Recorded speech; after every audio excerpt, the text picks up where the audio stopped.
Hello there, this is James Uscroft, EUJames1978, and if you're one of the 3 people who's been watching my videos for far too long, then first of all, hi. Secondly, you may remember that I'm motivated by the need to understand why people believe what they believe, and thirdly, as a direct result, that I've spent the last decade or more working to understand fascism on a core emotional level, since from a practical, political, or ideological standpoint, literally no one can agree on a definition of fascism itself.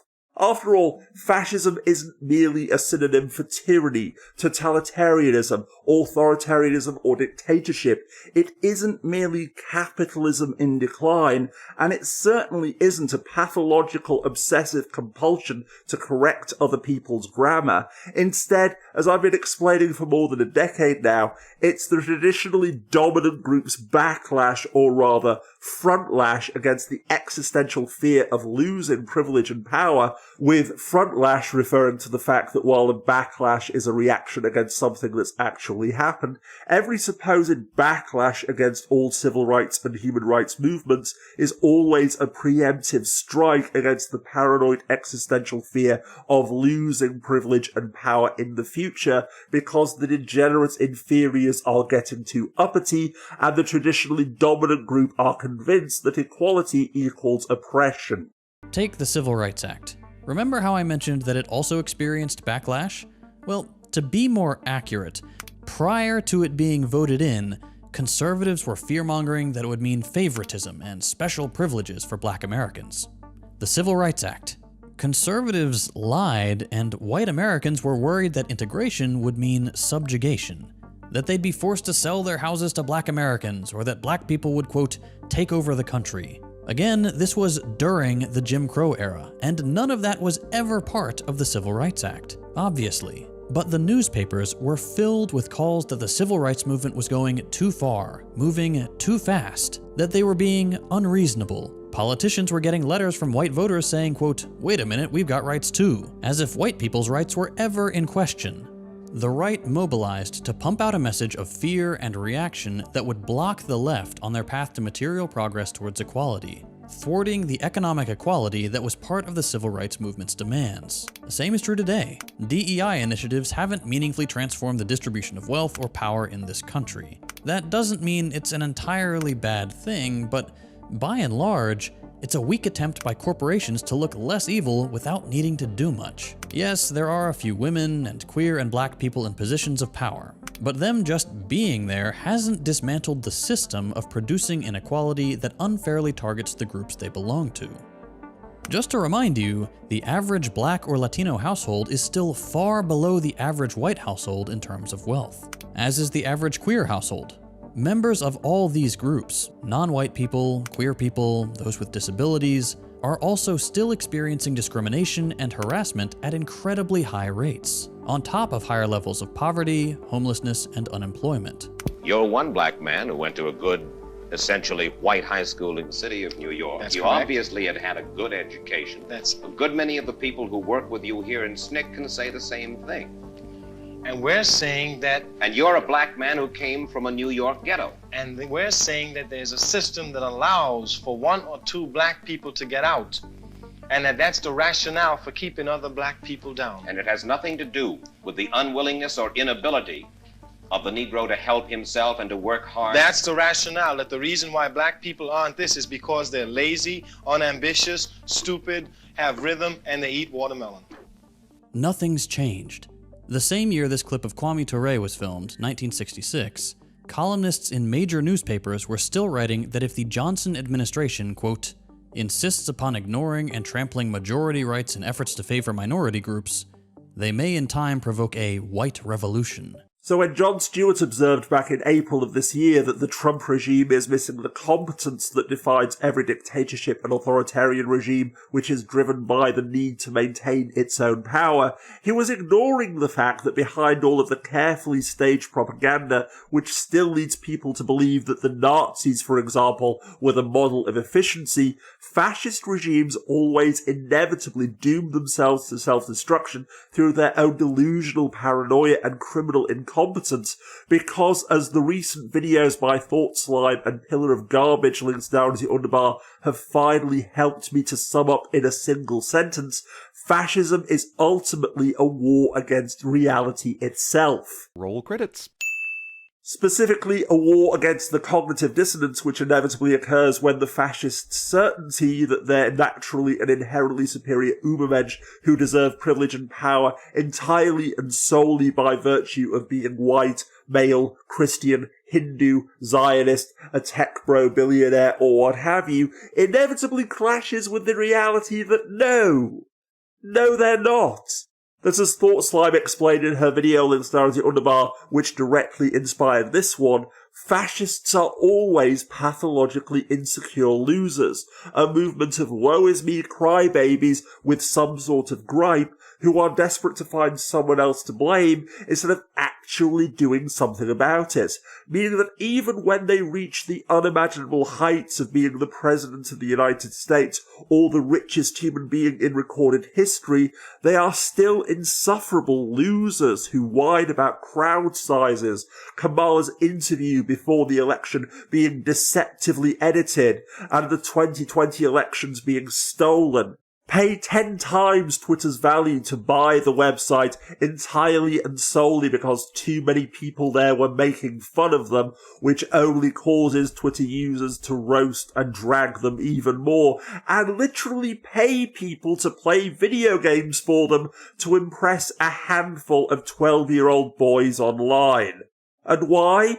Because when you're a pathologically insecure loser determined to prove to everyone, including yourself, that you're an innately superior Ubermensch with a divinely ordained right to rule, appearance is literally everything because it's entirely and solely about your ego.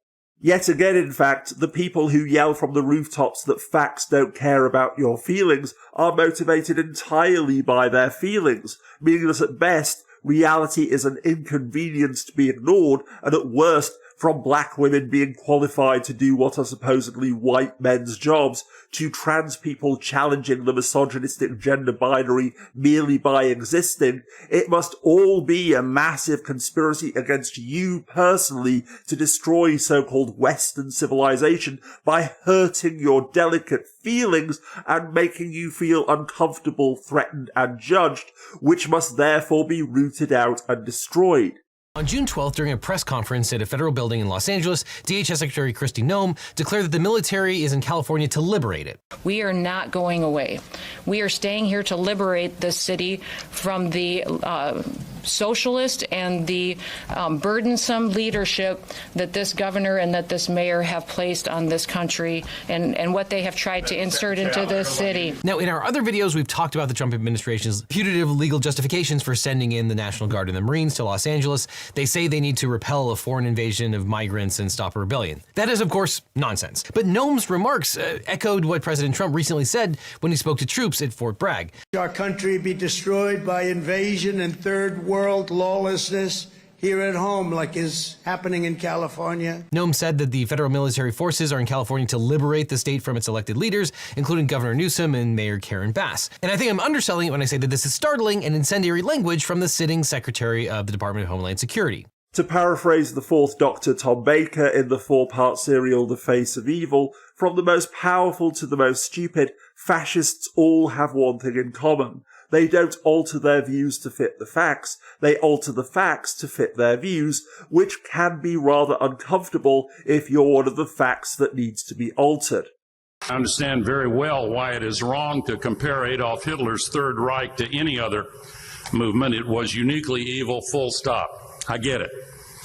But there are important lessons from the history of that emergent evil, and here is one that I regard as essential. In the immediate aftermath of World War II, a small group of philosophers who had escaped Hitler's murderous regime returned to Germany and performed a kind of moral autopsy on the Third Reich.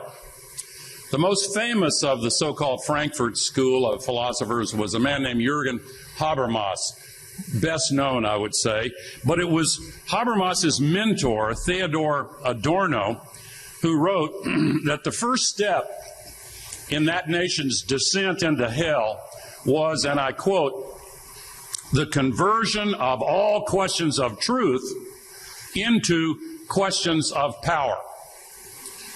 He described how the Nazis, and I quote again, attacked the very heart of the distinction between true and false, end quote. The Trump administration is insisting on trying to create their own preferred version of reality. They say Ukraine attacked Russia instead of the other way around, and expect us to believe it. Because once again, it can't simply be that you're a petty, narcissistic, petulant, and insecure little bigot who desperately needs to grow the fuck up and get the fuck over yourself.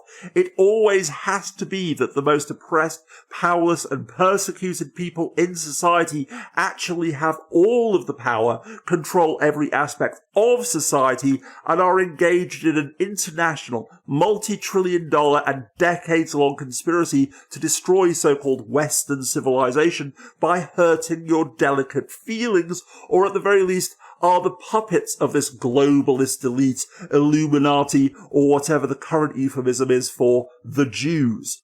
As a brief side note, in fact, this is what fascists and I'm not a fascist buts always mean when they talk about the elite, insisting that everyone who opposes them must have been paid by George Soros, when Musk himself was literally on stage wearing that stupid cheese hat, paying people to rig elections for him. Because to them, the elite simply means people with supposedly undeserved power, meaning not only the globalist elite, but literally anyone with any amount of perceived power, regardless of whether they have any actual power or not, who makes them feel uncomfortable, threatened, or judged. Hence the reason why Trump and Musk can, without the slightest hint of irony, paint themselves as the oppressed underdogs and heroes of the forgotten men and women of America who will #drain the swamp by firing random civil servants from the Department of Agriculture because they supposedly serve the deep state and are working to destroy the Trump administration from within, while literally being the richest and most openly corrupt administration in US history, because when the most grossly unqualified and criminally incompetent straight, white and cisgendered Fox News hosts are given positions in Trump's cabinet, then that's the natural order of things. That's the way it's supposed to be, because white men are supposed to be in charge. But when anyone else who isn't a token bootlicking pick-me earns a job which they're ridiculously overqualified for, then that's obviously DEI, with, just in case this isn't painfully obvious to everyone yet, DEI, woke, CRT, culturally Marxist, politically correct, and every other similar buzzword being code for anyone or anything which hurts my delicate feelings and threatens my privileged conceit of inherent superiority and entitlement merely by existing. No one is shocked this is happening, just like no one is shocked who is being targeted. Immigrants. We're getting the bad, hard criminals out. These are murderers. These are people that have been as bad as you get. But also trans people. Since taking office more than a week ago, he's now taken several actions focusing on transgender people. And really, anyone they've lumped in with the DEI label, including women, black people, the rest of the queer community, people with disabilities, and on and on. Everyone knows what we're talking about here. They even made a list for us. NSF employees were given a list of words, this list of words, to look for in grants and flag them for possible termination. This, by the way, is only a sampling of the words. It's much longer. At the policy level, it's clear what the point of this is. DEI is nothing more than an excuse conservatives use to defund, deregulate, and gut whatever public agency is on the chopping block. Trump and Elon want to eliminate more and more parts of the government until all they're left with are the cops and the bits that'll keep them rich, cutting out anything and everything that keeps everyone else safe or generally makes life in a society have a point. As a direct result then, before they even dream of gaining power, fascist regimes inevitably doom themselves to abject failure and self-destruction from the start, because first of all, as the fact that the Trump regime is staffed by Fox News hosts demonstrates in spades, spreading the great leader's propaganda and stroking his ego while looking good on television is the only necessary qualification. Secondly, because, as another video links down as the underbar explains, from the lowest ICE Gestapo thug to Pete Hegseth, individual fascists are always whining, snivelling, and bigoted little cowards on an ego trip, eager to impose their petty authority on anyone who they perceive to be less powerful than they are. In Virginia, Judge Leonie Brinkema called the evidence presented by ICE and the DOJ the sorriest statement I've ever seen and a terrible, terrible affidavit. She said, if this were before me in a criminal case, I'd throw you out of my chambers. I expect more from the government than this kind of very shoddy work. That was in the case of a couple whom the Justice Department accused of being high-ranking members of the Venezuelan gang Tren de Aragua based on more or less nothing, and arrested them 4 times in a row. So now 4 judges have ordered this couple released from ICE custody, with the last, Judge David Briones in Texas, making a judicial finding that these poor people are not gang members and ordering the DOJ to quit arresting them. In short, Savage, in the space of 1 month, you have brought 117 ridiculous, trumped-up, and ludicrous charges. Yes, sir. Against the same man. Yes, sir. Without realising that, ironically, this makes them just as vulnerable to the egos of those fascists who are currently above them or beside them in the pecking order, and will therefore strike them down the second that they no longer serve a purpose, or their success or ambition poses a threat, i.e. the fact that no one can ever be allowed to outshine Trump or make themselves look better in front of the great leader at someone else's expense, meaning that competence and teamwork are actually a liability in fascist regimes, the backstabbing is continuous, and stories to justify the unpersoning of whoever threatened someone else's authority are simply invented off the cuff, because thirdly, the fact that in the fascist mind, truth is an eternal and transcendent state of being, such as humans having the same social hierarchy as lobsters, meaning that women having equal rights will kill us all. A supposed truth, a mythical truth, which transcends all petty and insignificant reality as described by woke Jewish communist feminazis with their facts, their logic, and their evidence, meaning that just as religious believers literally kill each other over who is actually hearing the voice of God and interpreting his will correctly, when they gain power, fascists who were once united in their petty grievance politics inevitably begin tearing each other apart. Because in the end, each fascist individual's eternal and unchanging truth is nothing but their own self-serving opinion dressed up as a transcendent and universal absolute, one which they inevitably change on a whim as soon as it serves their purpose to do so. Oceania has always been at war with East Asia, meaning that in the end, while everyone who votes for or otherwise supports or enables fascism does so under the naive assumption that they will always be part of the in-group which the law protects but does not bind, meaning that surely the leopards will never eat their faces, every fascist and fascist supporter and enabler is ultimately an in-group of one. Your husband was under a deportation order that went unenforced, and he was released pending supervision, and you still voted for the party holding the mass deportation signs? Come on now, dawg. Come on, man. Remember, they are all motivated solely by their own personal conflicting emotions which change on a dime. The only thing that they have in common is their delusional bigotry against a vague and ill-defined, almost entirely imaginary other, which happens to overlap with the boogeyman, which other fascists also hate and fear, with anti-vaxxers who went down the wellness influencer to fascism pipeline, sharing the same movement with literal Nazis, and within that subgroup as well, Nazis who want to protect the rights of white American workers, making common cause with tech bro billionaire Nazis who believe that they should be kings in all but name. As this cycle continues to snowball, money will be less and less valuable.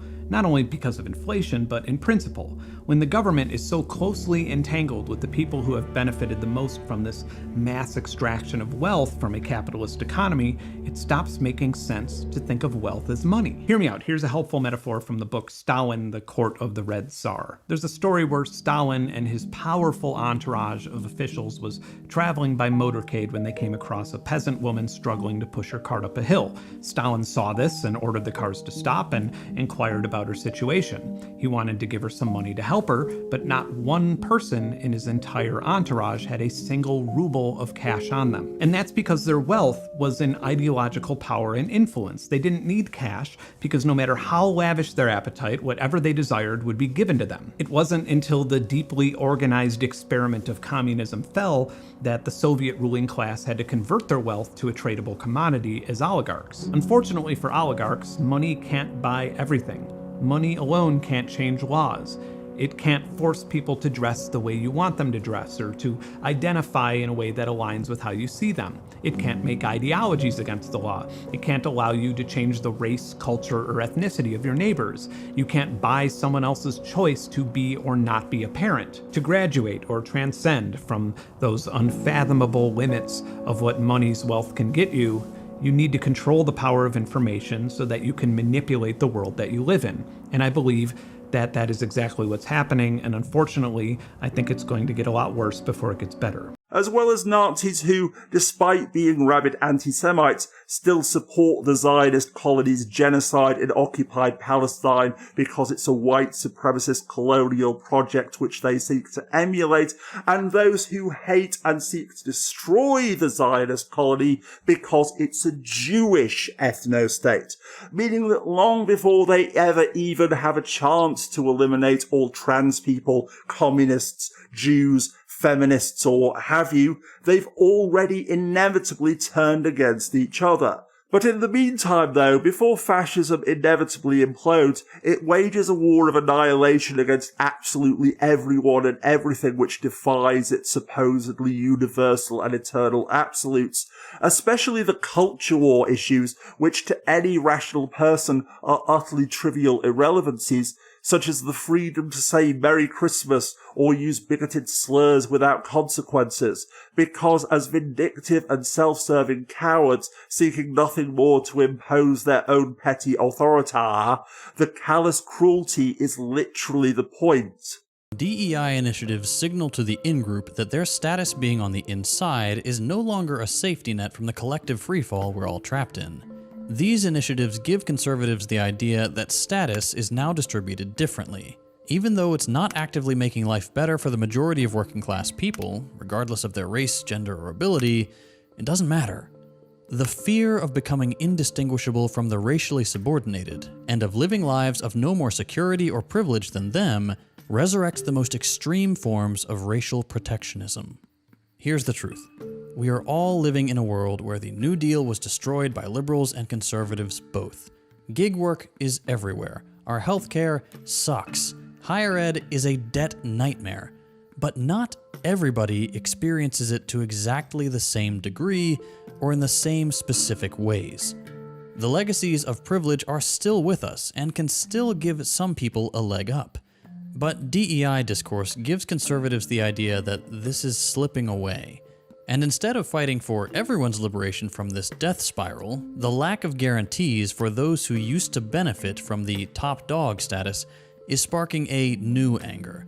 Not at the wealthy, who get to stand behind the president and who actively make your life worse, dear conservative viewer, but at those who have been racialized, those who the border has separated out, those who are too cozy with the undeserving, those who can be cast aside, all the people you share far more in common with than you do any billionaire. So what good are the slurs then? This is how we started the video after all. On some level, it's probably not very deep. Conservatives are feeling emboldened by an administration that's egging that stuff on. They're having fun saying a bad word even though they're not supposed to. And all these conservative pundits are there to wink at them and tell them it's okay. It is painfully lame for the rest of us, but whatever. Within the context of conservative politics, though, these slurs, they're also something else. They're a clear attempt by conservatives to define themselves as part of the in-group by clearly stating who's out, by associating the undeserving or lame or stupid label with someone who is other, someone who doesn't conform, someone who they can signal that they are different and better than. They're advertising to each other that they shouldn't be kicked out. They know that the borders between who's in and who's out are blurry, so they're making sure that everyone knows that they aren't DEI or whatever.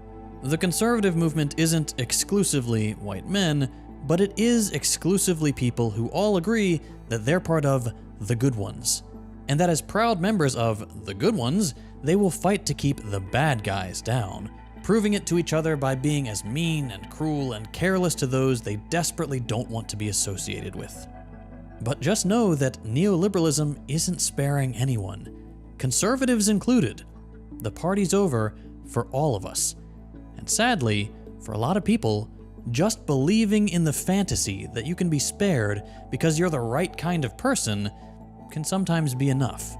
So if you're not ready to fight for equality, if you're too stupid or arrogant to see that you're next on the chopping block, why not be cruel if it'll make you feel safe and powerful in the meantime? Above all, attacking any art which supposedly corrupts public morals, meaning any art which makes them feel threatened by challenging their supposed mythic truth. Because once again, fascism is all about the aesthetics and the performance, about the stagecraft and sleight of hand of giving the masses the illusion of a solution to their problems, of banning a trans girl from playing badminton and letting them call her the T-slur with one hand while accepting bribes, stripping us of our rights, and robbing us all blind with the other. So just as the reality that the so-called Big Beautiful Bill slashes Medicaid to pay for tax cuts for billionaires, but still explodes the national debt and deficit, must be suppressed because it completely explodes the fascist collective delusion, from any depiction of trans people as human beings to any style, medium, or genre of art which defies the fascist conceit that all civilization, and therefore all true art, is ultimately a product of ancient Greece and Rome, any art which expresses a reality of pain,